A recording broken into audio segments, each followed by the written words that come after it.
got some motherfucking design on right now. Bring it down, bring it down, bring it down. I got 3 whole thoughts.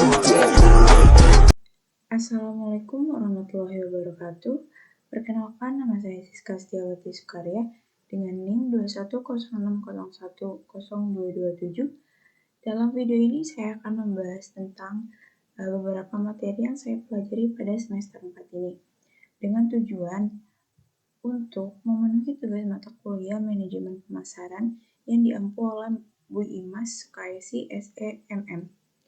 Adapun materi yang akan saya bahas itu antara lain yang pertama strategi produk dan pengembangan produk, yang kedua strategi harga dan penetapan harga, yang ketiga promosi dan strategi komunikasi, yang keempat branding dan manajemen merek, yang kelima pemasaran digital dan e-commerce, yang keenam itu analisis pesaing. Sebelum membahas materi yang saya sebutkan tadi, saya akan menjelaskan sedikit tentang manajemen pemasaran. Manajemen pemasaran adalah suatu proses atau seni dan ilmu memilih pasar sasaran dan meraih, mempertahankan, serta menumbuhkan pelanggan dengan menciptakan, menghantarkan, dan mengkomunikasikan nilai pelanggan yang unggul. Manajemen pemasaran juga dikenal sebagai pengaturan semua kegiatan yang berkaitan dengan pemasaran, termasuk pengembangan produk, penetapan harga, promosi, dan distribusi produk.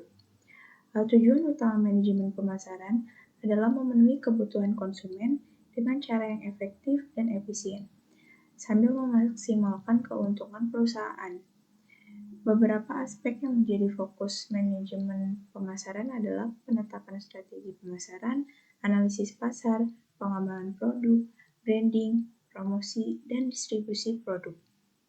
Dalam pemasaran juga memiliki fungsi-fungsi antara lain itu yang pertama ada pembelian, yang kedua penjualan, yang ketiga itu penjajahan, yang keempat itu pengangkutan, yang kelima penggudangan, yang keenam pembelanjaan, yang ketujuh standarisasi, yang kedelapan grade, dan yang kesembilan itu penanggungan risiko.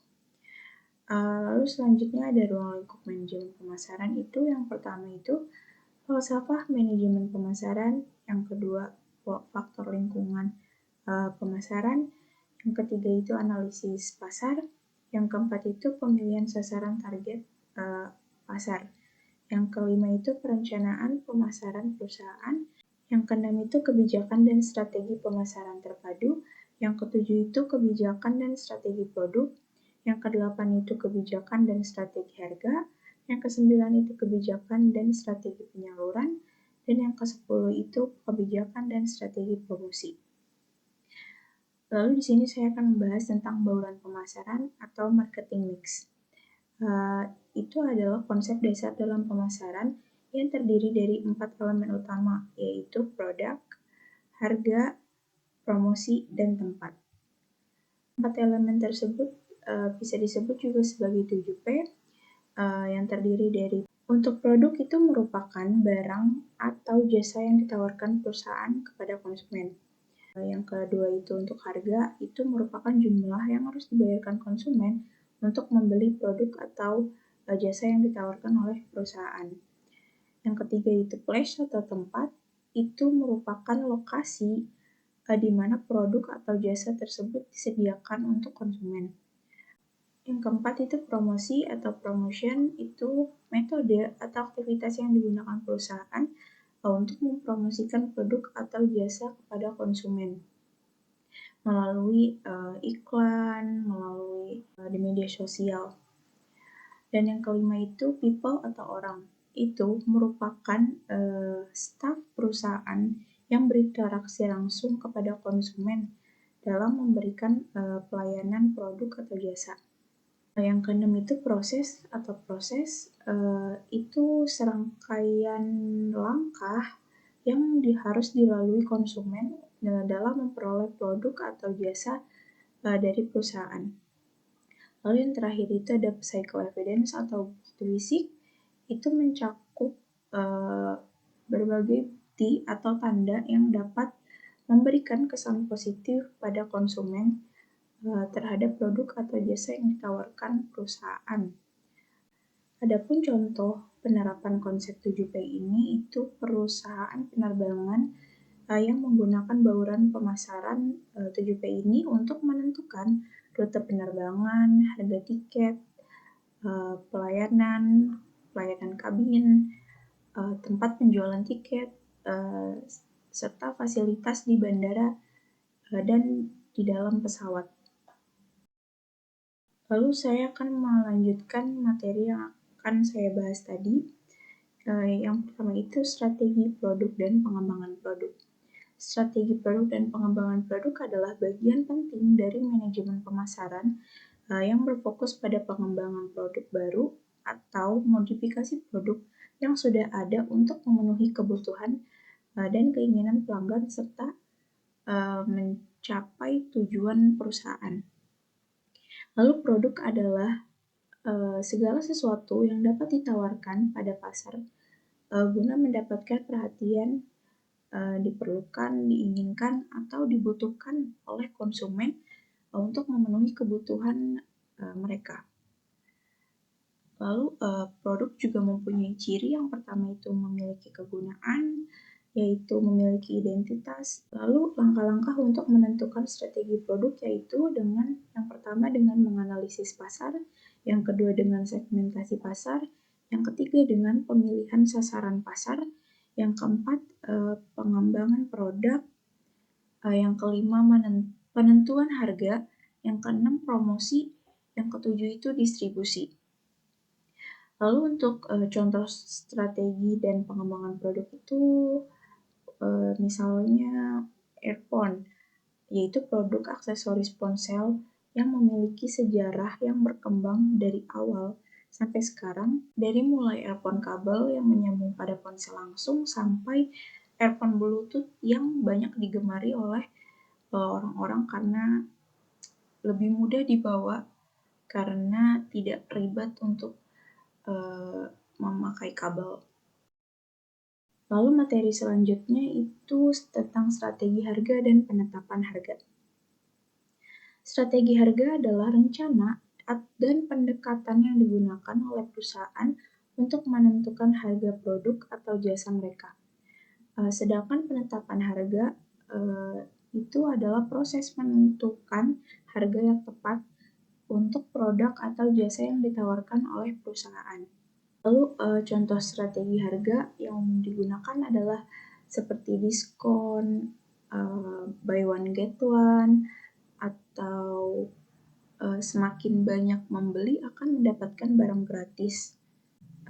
Sedangkan penetapan harga harus mempertimbangkan faktor-faktor seperti biaya produksi, persaingan pasar, permintaan dan penawaran, brand image, dan tujuan perusahaan.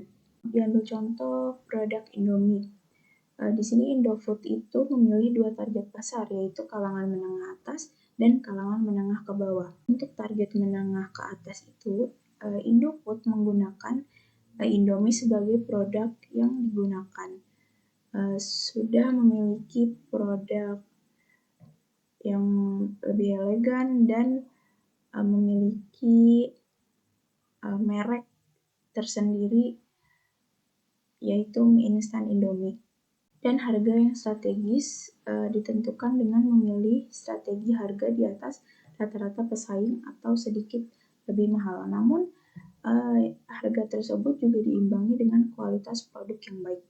Sementara untuk target menengah ke bawah itu Indofood meluncurkan Super Mie dan Sarimi, dan strategi harga yang digunakan ialah menggunakan strategi harga yang sama dengan rata-rata pesaing.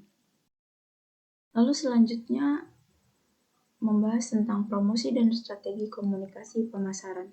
Promosi penjualan adalah salah satu teknik pemasaran yang digunakan oleh perusahaan untuk meningkatkan penjualan produk atau jasa mereka.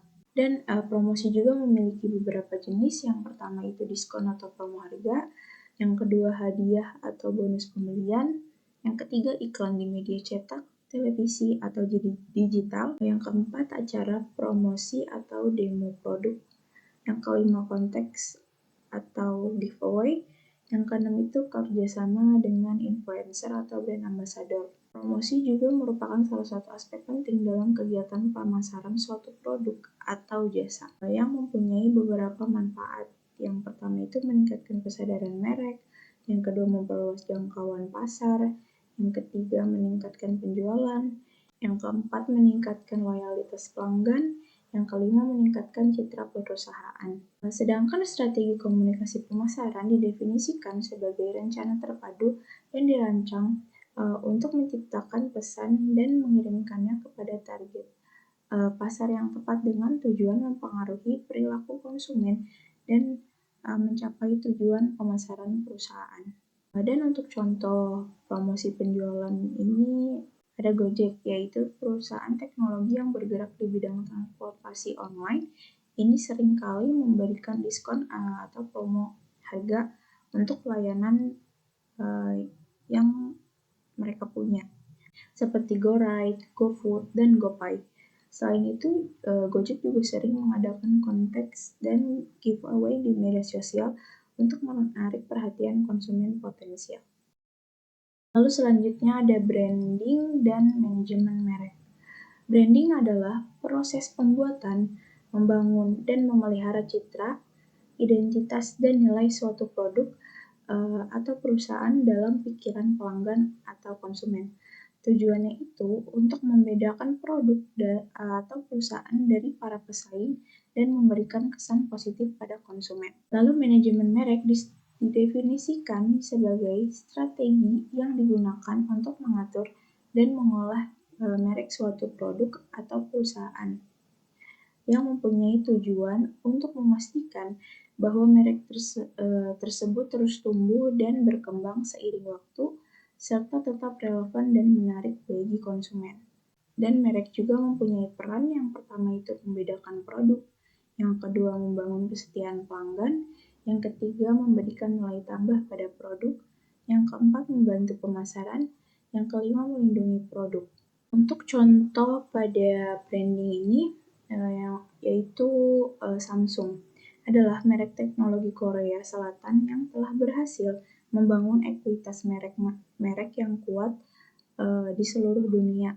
Merek Samsung dikenal dengan produk-produk elektronik berkualitas tinggi seperti smartphone, televisi, dan peralatan rumah tangga. Lalu selanjutnya tentang pemasaran digital dan e-commerce. Pemasaran digital adalah penggunaan teknologi digital untuk mempromosikan produk atau layanan dan membangun hubungan dengan pelanggan. Ini melibatkan penggunaan di berbagai saluran digital seperti situs web, media sosial, email, dan mesin pencari untuk mencapai audiens yang lebih luas dan memperkuat merek secara online. Pemasaran digital ini juga melibatkan analisis data untuk memahami perilaku dan preferensi pelanggan dan menggunakan informasi tersebut untuk memperbaiki strategi pemasaran. Dan pada pemasaran digital ini juga memiliki kelebihan dan kekurangan.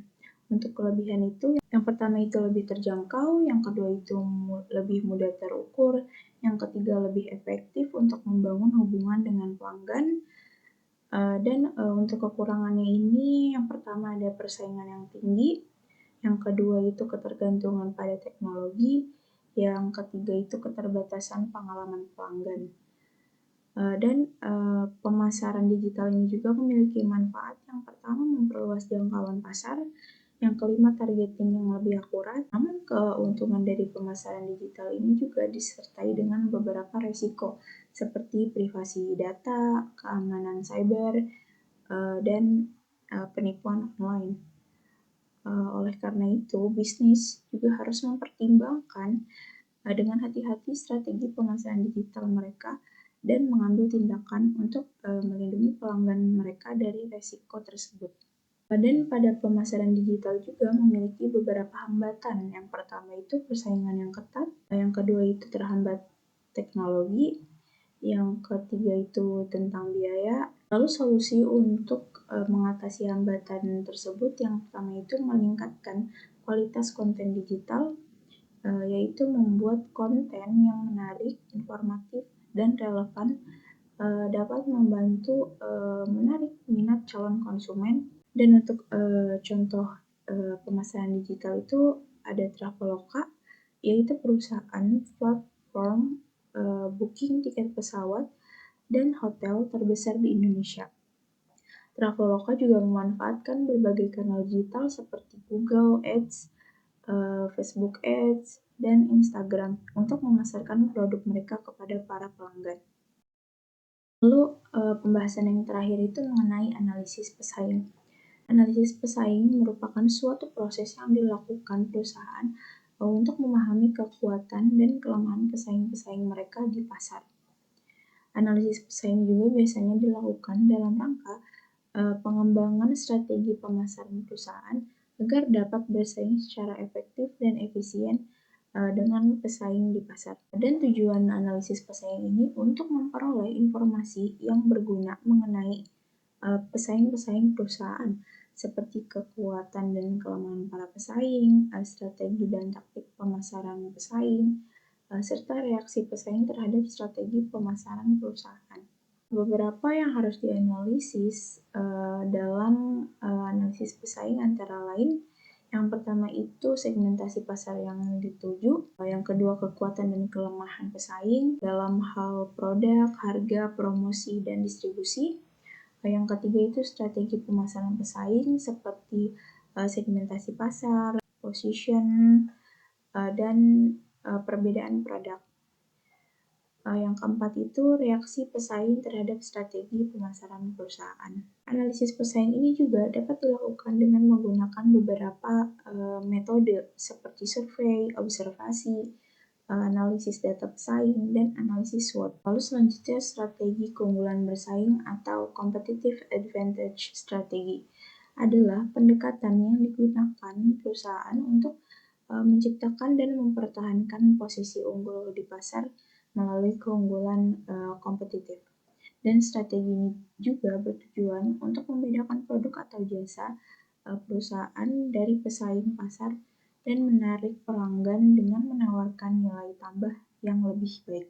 Untuk contoh analisis pesaing ini, dalam bisnis makanan terlihat jelas dari merek restoran cepat saji ternama yaitu McDonald. Ketika hendak membuka restoran waralaba di suatu kota, pemilik bisnis perlu menganalisis kompetitor yang sudah ada. Mereka membandingkan produknya dengan produk kompetitor serta mengetahui harga, promosi, dan lokasi toko.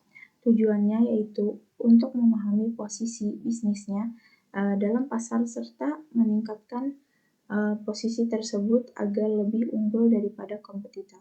Apabila hasil analisis pasar cukup potensial, mereka bisa membuka bisnis makanan cepat saji di kota tersebut dan meraih keuntungan sebanyak mungkin. Sekian pembahasan yang dapat saya bahas dalam video kali ini. Kurang lebihnya mohon maaf. Wassalamualaikum warahmatullahi wabarakatuh. Audio Jungle.